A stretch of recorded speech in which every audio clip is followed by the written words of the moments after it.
Good afternoon, everyone, and welcome to today's webinar on preparing for the new CWSP exam, which is exam CWSP-205. My name is Tom Carpenter, and I'm the CTO here at CWNP, and we're very excited about the new exam that we launched earlier this month, a couple of weeks ago now, and some of the new products that we've made available to help people prepare for these exams and so forth. And that's what we're here today to talk about, how to go about preparing for the exam, how to understand the objectives and to know what you should know in order to be able to sit the exam and pass it, and what a security professional should know as far as a knowledge base to work in the wireless industry with wireless technologies from a security perspective. So today we'll take 20 to 30 minutes for our presentation, and we'll also allow for questions all throughout. So if you have questions during the presentation, do feel free to enter them in the chat bar on the left-hand side, and I'll be glad to answer those as we go along. There are others from CWNP on the webinar with me, and they can answer any type of management type questions you might have, as well as far as where you might go to register for exam, what portion of our website might provide various pieces of information you would need, and so forth. So they're on with us to also answer those kinds of questions. And if you have any specific technical questions about the CWSP exam, I'll be glad to answer those as well as we go along. So as we're getting started today, let's begin by talking about what we're going to talk about.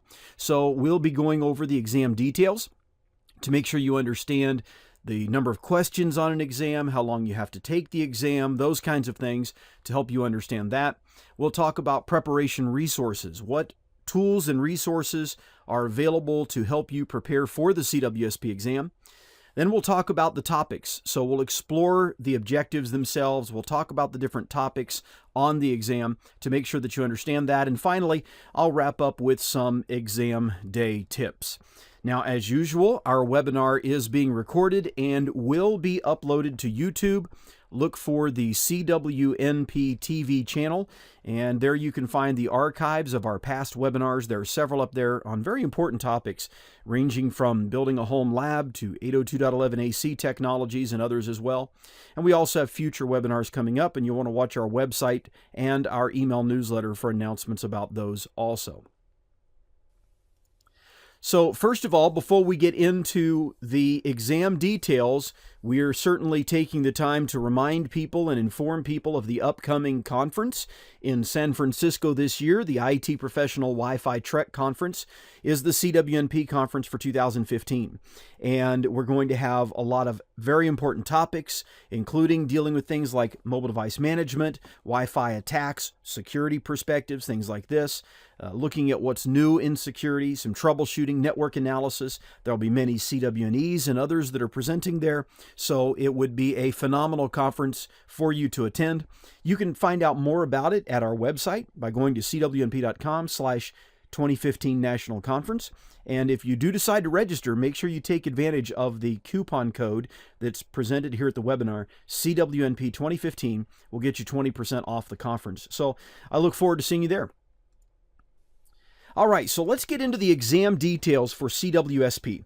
Now, first of all, of course, CWSP is an acronym for Certified Wireless Security Professional. So the person that would be taking this exam is someone who has studied and knows wireless security. That's really what it comes down to. So we're dealing with security issues specifically to wireless networking. The new exam code is CWSP-205. If you've been familiar with the CWNP certifications for some time, you know that for many years, all of the exams started with PW0 and then just some number to help you identify the exam. We wanted to make that simpler for everyone as we grow and continue to expand around the globe. And so each certification exam now starts with its acronym as we move forward creating new exams. By the end of this year, all of our certification exams will start with their acronym. Right now, CWNA and CWSP do, but we'll also be updating CWDP, CWAP, and CWTS throughout the rest of the year so that they also use this new naming convention. So the exam code is CWSP-205. You take the exam at Pearson VUE testing centers around the world, and you can register at the Pearson VUE website. The objectives are available at our website. going to cwnp.com/certifications/CWSP. For now, make sure you download the objectives toward the top of that page. Those are the ones you want. The older objectives are still listed there. They'll be going away soon, but you want to get the objectives toward the top of the page. Make sure the PDF file name and the PDF itself looks like the one I'll be showing you today, that it is the objective set for CWSP-205. The exam is a 90-minute exam, and so you'll have 90 minutes to take the test, and there are 60 questions on the test. They are all multiple choice questions, so I always like to make sure people know exactly what to expect. You're not going to see any simulation questions. You're also not going to see any questions where you have to look at 4 or 5 pages of information in order to answer the question. So, for example, Microsoft exams sometimes have what are called scenario-based questions, where they'll give you a very lengthy scenario that's magazine article in length, and then after going through that scenario, you then answer maybe 3, 4, 5, 6 questions on that scenario. Well, rather than doing that, each question is a standalone question on our exams. So you'll have the question, then you'll have multiple answers that are available, and you'll have to pick the right answer or answers for that question. There are some multiple correct questions, but we always list the number to select. So it will tell you on the CWSP-205 exam, if there are 2 correct answers, choose 2. If there are 3, choose 3. When only one answer is correct, you can actually only choose one answer, so there's no reason then to list choose 1. So you will find that there are single correct answer and multiple correct answer questions, but we always tell you how many of those answers are correct so that you can choose among them. So this kind of gives you an overview of the exam itself to help you understand what is on that exam, and therefore you know what you're preparing for exam day. Now let's talk about the preparation resources that are available to you. Of course, first of all, you have the objectives. I won't spend a lot of time right now talking about that because we're going to actually look at the objectives a little bit later in the presentation today, but this is where you start. You need to make sure you know the objectives. And to put this in perspective, I recently took a certification exam from another organization, and all I did before taking that exam was I read through the objectives. That's it. Because I knew the topic fairly well, so I thought, well, let me just read through the objectives and then I'll go and take the exam. And I did pass the exam, and I will tell you that I was able to actually answer some questions correctly simply because I was familiar with the objectives. When you become familiar with objectives, it helps you to understand the focus of the exam, and that can help you answer questions. So make sure that you've read the objectives.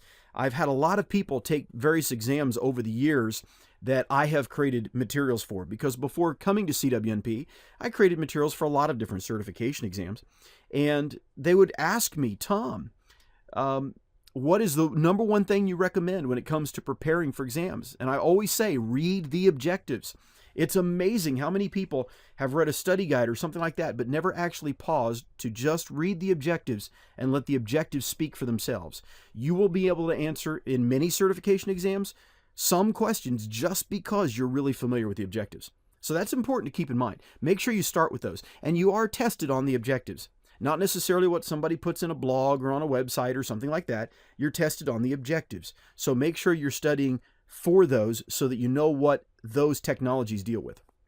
Now, in addition to just the objectives, which are freely downloadable from our website, you have instructor-led training. So many of our learning partners offer classes to help you prepare for the CWSP certification. They advertise through our website as well as on their own, and you'll be able to find out more information about those that are available. And if you're on with us today and you happen to be a learning partner, feel free to chat into the sidebar any upcoming CWSP classes that you may be offering in your region around the world. But we do have learning partners around the world that offer these training courses. In this case, you get the added advantage of being able to interrogate the instructor, you might say. So in those areas where maybe you feel like you don't have full comprehension, you have the opportunity to ask questions of the instructor in that class. And that can just be tremendously valuable when it comes to preparing for any certification, but certainly the professional level certifications with CWNP. Those would be your CWSP, CWAP, and CWDP. These are professional level certifications, which means you really do need to know what they cover in depth. So having the opportunity to talk to an instructor is simply invaluable. You really can't put a price on that. And what we have found is the highest success rate in passing our exams, of course it makes sense, is among those people who have actually had instructor-led training. Additionally, an advantage of instructor-led training is that you get that hands-on experience that they can provide to you because they have the equipment there that you may not have at home to work with. Now, another resource we have, of course, is the official study guide. The CWSP official study guide is the first study guide that we have self-published and created ourselves. Now, when I say self-published, it's published through CertiTrek Publishing, but we have created this in-house with the help of some other CWNEs and some other writers. But the reason why we've done this is because we really want it to focus on the exam. So, for example, the CWSP Certified Wireless Security Professional Official Study Guide is not 700 or 800 pages long. And the reason it's not is because we do not cover, again, what you already learned in CWNA. So we're not going to make you learn about radio frequency propagation patterns and behaviors, these kinds of things, all over again. It's assumed you already learned that with CWNA. And in fact, you may have questions on the exam that require the CWNA level knowledge, even though that knowledge is not explicitly in the official study guide. Now, why is that? It's because a prerequisite to CWSP is CWNA. The point is, the study guide is really about preparing for the exam, and so it focuses in on exam topics and doesn't revisit older material that you would have already been required to know from your CWNA studies.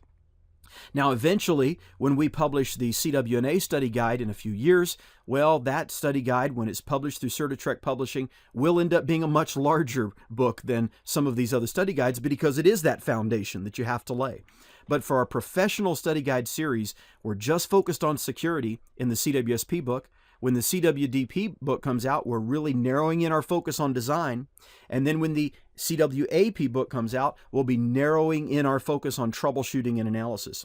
And so we really get to focus specifically on those topics.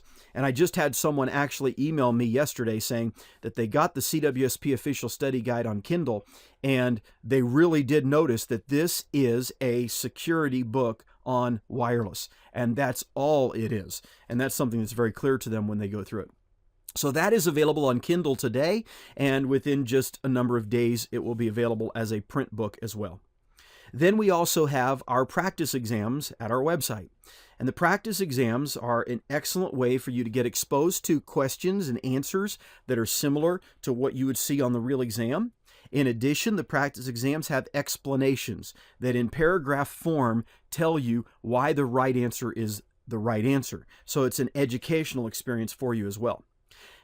When you use those practice exams, here's what I encourage everybody to do. I always encourage you to go ahead and do whatever studying you're doing other than that.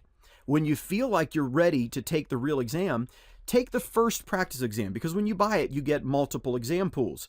So take the first practice exam. See how you do.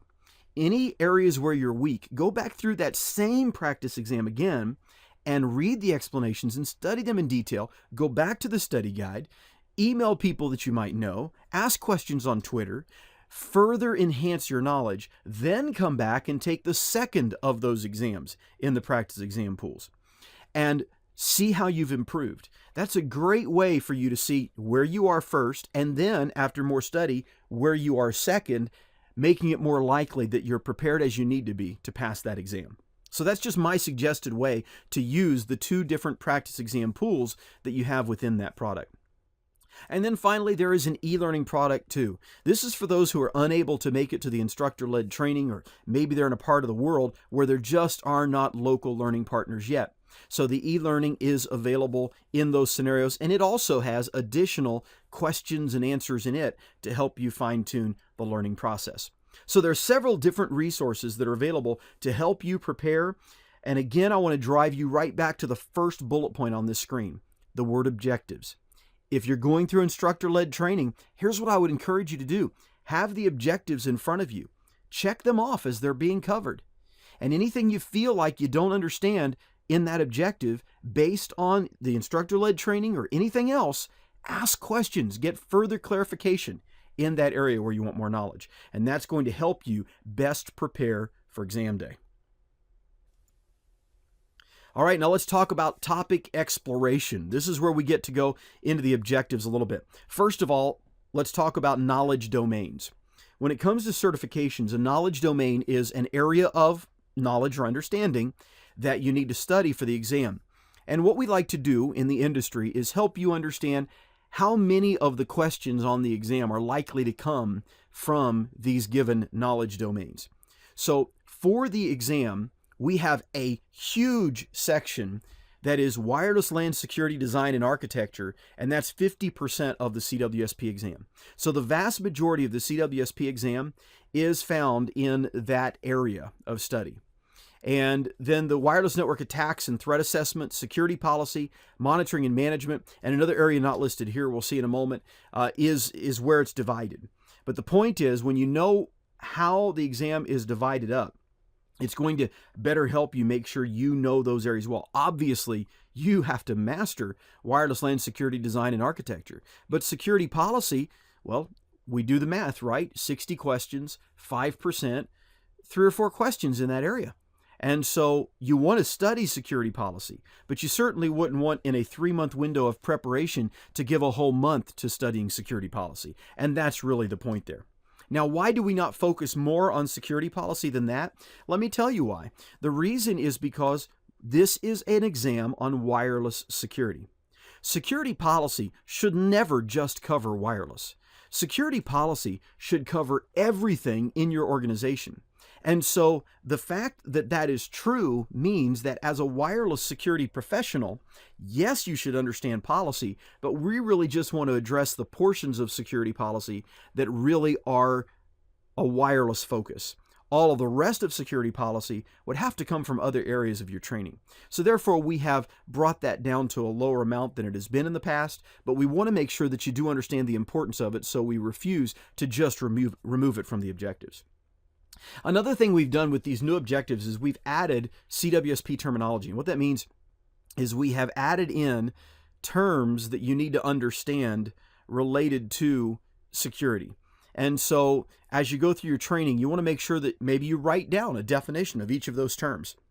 Whether you're self-study or instructor-led, I would write out my own definition of each of those terms that are listed in the objectives, and that's going to help you to best be prepared. So let's take a look at these objectives. I'm going to go ahead and share them so we can see them on the screen here.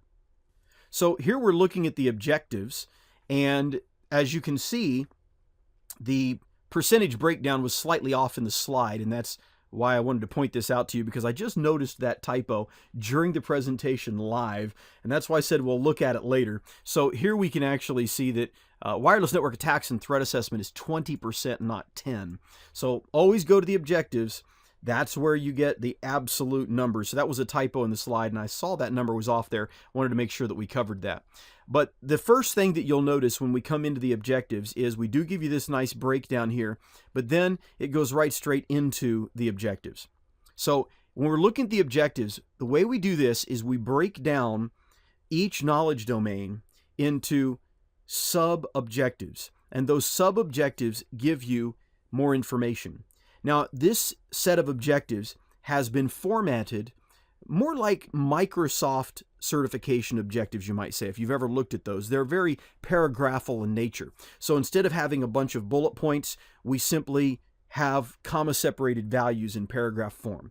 And what that does is it reduces the print size when you print out your objectives for how much paper they consume, and we do it by better utilizing white space. So the objectives have most of the same types of things in there you might see in a bulleted list, but we bring them into a tighter, more confined space to make it, first of all, less overwhelming, and second of all, a better use of printed paper for those who print them out. So what we see here in sub-objective 1.1 under wireless network attacks and threat assessment is we need to describe general network attacks common to both wired and wireless. So there are some attacks that are not wireless specific, but they impact wireless, like a denial of service attack. Well, that can happen against wired or wireless networks, and it can impact the wireless network, even if it's happening on the wired network. And then there are phishing attacks, protocol weaknesses, configuration error exploits. These are all common to wired and wireless, and we need to understand how they work. Configuration error exploits, for example, can often just be that someone implemented an access point and they didn't change default passwords or something like that. So we need to understand those issues. Then we want to recognize common attacks and describe their impact on wireless LANs. And we list what those attacks are. And these are very specific wireless LAN attacks in many cases. Then we need to execute the preventative measures required for common vulnerabilities on wireless infrastructure devices. So we know about the attack. What are some preventative measures that we might want to put in place? Next, we describe and perform risk analysis and risk mitigation procedures. So you need to understand the basics of performing risk analysis and what you can expect to have to do in relation to risk analysis. So we're dealing with basic things here like single loss expectancy, annual rate of occurrence, annual loss expectancy, and so forth. Explain and demonstrate the security vulnerabilities associated with public access. So this is a new area here that we're focusing on specifically and really driving home the importance of being able to do what we can to have secure use of public access or simply unsecured wireless networks.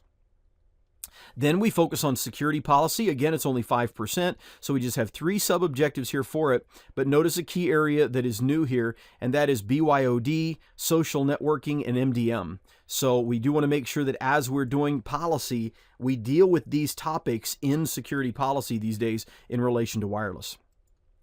Then we have our wireless LAN security and design architecture, and you can see we're dealing with just that, wireless design in different environments like home offices, large enterprises, that kind of thing.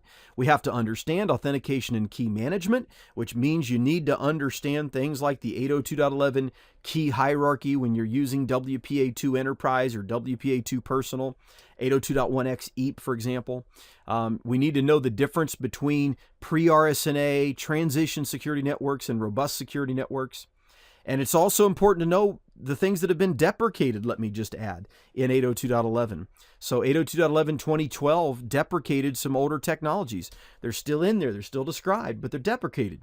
What's that mean? Well, if you've studied anything in the IT industry, you know that when something is deprecated in a standard, it means that it's going to be removed eventually and that it ought to stop being used in new systems that are being implemented.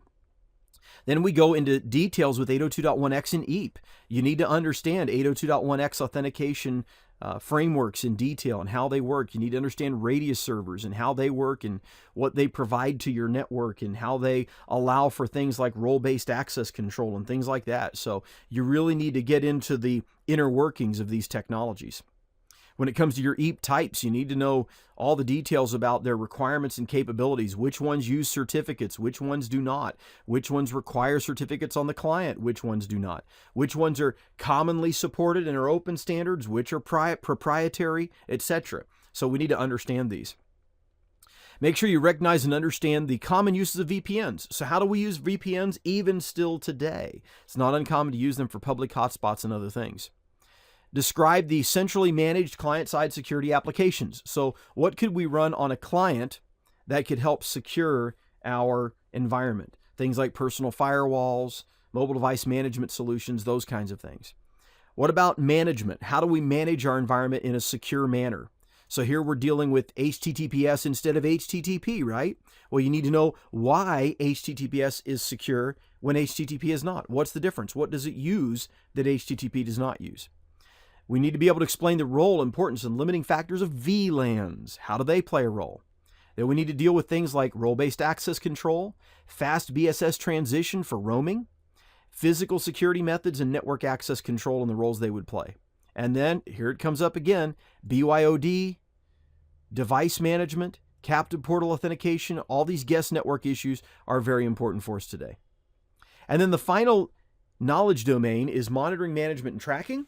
And so here we're looking at understanding the different monitoring tools, which range from protocol analyzers and spectrum analyzers to wireless intrusion prevention systems. We need to understand how these protocol and spectrum analyzers work, understand the common features and components of a WIPS solution, and we need to know about wireless LAN management systems other than WIPs and how they might be used, and then we need to know about regulatory compliance issues that might be important to us. So that's the objective set, and then you see the CWSP terminology, which is a new section here in the objectives. And so again, all it does is list the terms, and you need to make sure you know these terms and how they might fit into 802.11. So for example, authentication, sure, it's just a generic concept, but do you understand authentication in 802.11? And then you need to understand the same thing about authorization, not just authorization, but authorization in relation to 802.11, which links to things like role-based access control and so forth, right? So we need to understand those. What would a certificate authority have to do with 802.11 security? We need to know that. That's going to come into our studies of the infrastructure planning and design. So all of these play a key role, and it's very important. So I would really encourage you to take these terms and make sure that you've defined them as you've gone through your study process. And if you get completely finished to whatever study method you're doing and you've got one of these you haven't studied, go find out. Where can I get more information? Use our forums. Ask people. Say, hey, I want to know more about, say, hijacking. So find out from them. Is there a good white paper? Is there someplace I can go and study more if you feel like you just don't know enough about that and what you want to know? And obviously that's a perfect example. Hijacking. We care about it in terms of 802.11, don't we? Not some other concept or in some other context. So what does that mean in an 802.11 environment? So these are the objectives, and it's very important that you use this document as the driving motion or motive behind all of your studies. And what we want to talk about are tips for exam day. So the last thing that we have scheduled to talk about here in the presentation is this. So let's talk about these exam tips. And first tip I'll give you, since there's a question that just came in from Chuck. He said, I have the study guide for PW0204. Is it still useful for the 205 exam? The answer to that is absolutely.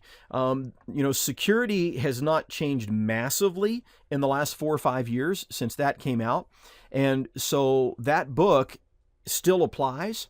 And then what you'll need to do is add on some knowledge of things that might not be in that book. Things like BYOD, mobile device management, some of these extra things. So look through the objectives, and as you're using that book, then you might want to say, okay, I'll just grab the Kindle version of the new official study guide, and I can read those sections as the last part of my preparation for the exam. That book is definitely still a very good book for security, and it's not going to cover every part of the newest objectives simply because it was written before those objectives came out, but it's going to cover probably 80 to 85% or so of what you'd need to know for the exam. So it's definitely still a very, very good book for you. Okay, exam day tips. Number 1, get plenty of rest. This is the biggest mistake I see people making. They either stay up late the night before, cramming last minute stuff that they think they need to review and shore up in their knowledge, or they get up very early. And what this does is it starts a process of stress escalation so that by the time they get to the exam center, they're completely stressed out. So it's much better to just plan your time well and have done your studies before and get good rest the night before. And then arrive early to reduce stress. The last thing you want is to get there and not know where parking is supposed to be. Something like that stresses you out and you go in with extra stress. And third, review notes. But trust your study on exam day. So on exam day, what I would do if I were you is review the notes you've taken. So I told you, write your own definitions for all those terms, right? Well, that's a good thing to read through on exam day. Those definitions that you created, that mean something to you, that explained your understanding of the material. So read through those on exam day. Any other notes you have, look over those. I would encourage you as you're studying, either whether it's instructor-led or on your own, have a notebook all for your studies for the exam and draw out sketches of things. So diagram the flow of EAP authentication, for example, yourself. And what I mean by that is not necessarily just a logical diagram like you'll see in our study guide and in our courseware and that kind of thing, but even a network map or network topology type of diagram. So draw out a laptop, an access point. If there's a controller, draw the controller. the Radius server, the Active Directory server, and literally draw the flow of all of the packets and communications involved in that EAP authentication on your own diagram, and then review that before you go in to take the exam. So that's the kind of thing I would really encourage you to do, because by doing that, you are really solidifying the knowledge. And of course, if you can get hands-on experience, that's always good. But we're talking exam day here, so those are the things you're going to review on exam day. Fourth, don't rush through a question. Ensure you've selected the desired answer. In other words, it's easy to fall into the trap of reading the first half of a question and think, oh, I know what this is going to ask. And so then you go ahead and answer it, and you might get it wrong. So read that whole question. Take the time to do it. It's worth it, because the last thing you want to do is miss a question that you actually knew the information, and had you read the whole question, you would have gotten the right answer. So don't rush. Ensure you've selected the desired answer. Number 5, pay attention to the question details and not just the answers. So if you ever read a question and then you see answers and you think, well, I think 2 of these could be right, and they're only asking for 1, go back to the question. The reason one of them is wrong is in that question somewhere. So go back to the question, read the details, and look for why one of the 2 you think is right is actually wrong. And then here's the big thing. Be careful about second guesses. I'm not telling you that if you've chosen an answer and before you click next, you realize, no, I think it is this other thing. If you know you're right about changing it, sure. But if you're just having doubts and uncertainty, I have found more often than not, your first impulse is correct. And that's a better way to go when it comes to preparation. And let me give you an added tip that's not on this slide. If you go into the testing center and the testing administrator tells you something like, wow, this is a really hard test, good luck, don't let that stress you out. I only say that because I actually took a certification exam recently myself. I still do those because I need to make sure that I'm staying up with other certifications in the industry and things like that. And literally, when I went in and registered for the exam, the gentleman looked at me and he said, I've had a lot of people take this test. Actually, he said a certain number, and he said, none of them have passed it yet. And, well, that's not a real comforting thing when you're getting ready to go in and take an exam. Thankfully, I was able to ignore him and I did pass the exam. But the point is that you want to make sure you're going in there with confidence in your study, with lowered stress, and you're just more likely to do well on the exam with that in mind. Well, that's the end of our scheduled content, but I always like to stay and spend a little time here for any questions that you might have. So anyone who wants to chat in some questions, you can feel free to do so in the chat bar on the left, and I'll be glad to answer those. Remember, this overview of the exam and study preparation will be made available on the YouTube channel later on. And so if you don't have questions, thanks for attending and good luck in your exam preparations. We'll see you hopefully next month with some discussion of wireless LAN design planning with UC, who will be with us next month. But I'll hang out for any questions that you might have. Tim, that's a good question. CWNP shows the icons in a particular order. Is that the recommended path? Well, not necessarily. For example, on the slide here, you see CWNA, then CWNE. You really can't jump from CWNA to CWNE. You have to go CWNA, then through CWAP, CWDP, CWSP to get your CWNE. There is no hard and fast recommended path to go through them to the CWNE. And the reason for that is different people are going to choose different paths. For example, Tim, imagine that you have been dealing with security for quite a while, and therefore you know security really well. Well, you might want to make that the first exam after CWNA, right? Or maybe you've been the person doing site surveys for the last 3 years. So you just passed your CWNA and you're saying, well, what do I want to do next? You might want to do CWDP next. So I think some people, based on their experience, are going to take different routes through this. And I think that's a very valid way to do it. Now, generally myself, I suggest that someone who hasn't worked a lot in wireless, and maybe they're just starting to work in wireless and they're going through our certifications, I personally suggest CWNA, then next CWSP, then CWDP, then CWAP. That's my recommendation. And there are really 2 reasons for that. 1, it's the way I did it. 2, I think that for me, in my thinking and how I prepare for these kinds of things, it allows me to take the one that really has a lot of details you have to memorize, and that's CWAP toward the end. And just by the very nature of the process, I memorized some of those details with NA.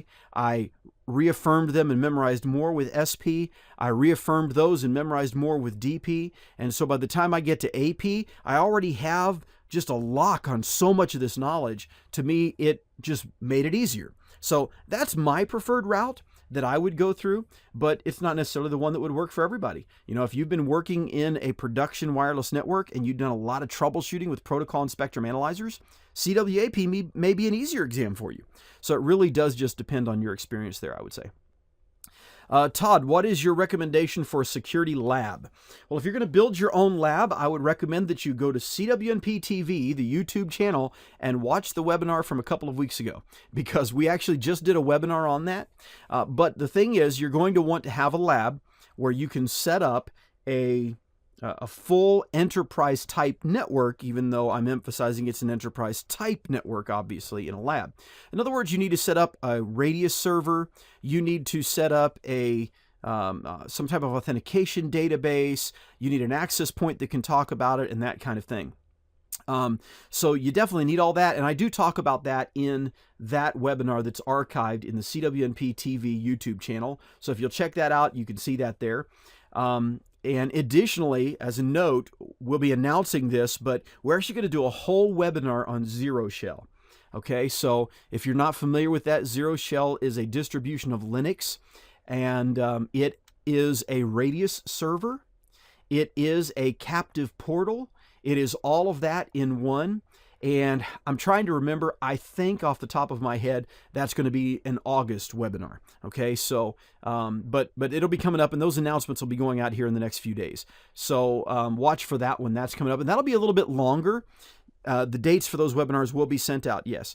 That will be a little bit longer. When we do these just information type webinars, they're usually 20 to 30 days. I'm sorry, 20 to 30 minutes. Thankfully, it's not a webinar that's 20 to 30 days long. It's usually 20 to 30 minutes, maybe 35 or 40. But when we do the more technical demo webinars, they're usually between 45 and 60 minutes. So that Zero Shell will be a little bit longer. We'll be setting up a whole radius server, captive portal, letting you see that whole process with that so you can work with that tool in your lab as well. So that's something coming up a little bit later on too. Another question from Tim, will there be webinars on CWDP? Absolutely. So as we get CWDP rolling and things are moving forward with that, which is happening now actually, that's become the next major project for me here at CWNP. So as we are moving forward with that, we'll announce webinars. I would expect to see webinars focused very specific on CWDP later this summer as well as into the fall. So those will be coming out as well. Steve asks, what about CWTS? You didn't mention it. I did not mention it because it's not a good certification or anything like that. I didn't mention it because the original question asked about the path to go through the certification. CWTS is not a required prerequisite to any of the other certifications. So you don't have to take the CWTS exam in order to get, say, your CWSP. To get your CWSP, you do have to take the CWNA.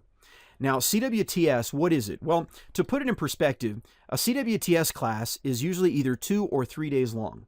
A CWNA class is usually 5 full days. So the point is that it is a much smaller version, if you will, of CWNA is one way to think about it, but it's really aimed at sales professionals, help desk support people that might work for a wireless vendor, something like that, cable installers. So for example, a lot of your broadband cable providers like Time Warner Cable and others, they have people go out and set it up and also set up a wireless router for the client. So they would be very benefited by learning the CWTS level of wireless knowledge. So it's an entry level of wireless knowledge. It stands alone, and it is a lifetime certification once you get it. So it really just affirms that you understand the basics of Wi-Fi. It's not a bad certification at all for someone who plans on going through all of the others as well, I should point out. So in other words, if you're thinking, well, I don't have my CWNA yet, I'd like to get a certification a little faster, well, you could take CWTS first and then CWNA, but I want to emphasize it's not at all required. But part of the knowledge in CWTS is what you learn in CWNA as well. Okay? Okay, and as we're wrapping up here, let me just say, remember we have the forums at cwnp.com. It's always a great way to ask questions of the community. It's very community-oriented, community-supported, and people will give you help out there. So make sure you check that out and utilize that in your preparation processes. And also, at any time, you can feel free to contact me on Twitter. I am at Carpenter Tom on Twitter. So it's a great way to just message me and get a hold of me. So at Carpenter Tom on Twitter, you can get a hold of me there. Just mention me in a Twitter post, and I usually notice that, and I'll be glad to answer. And that is a way that you can get a hold of me too.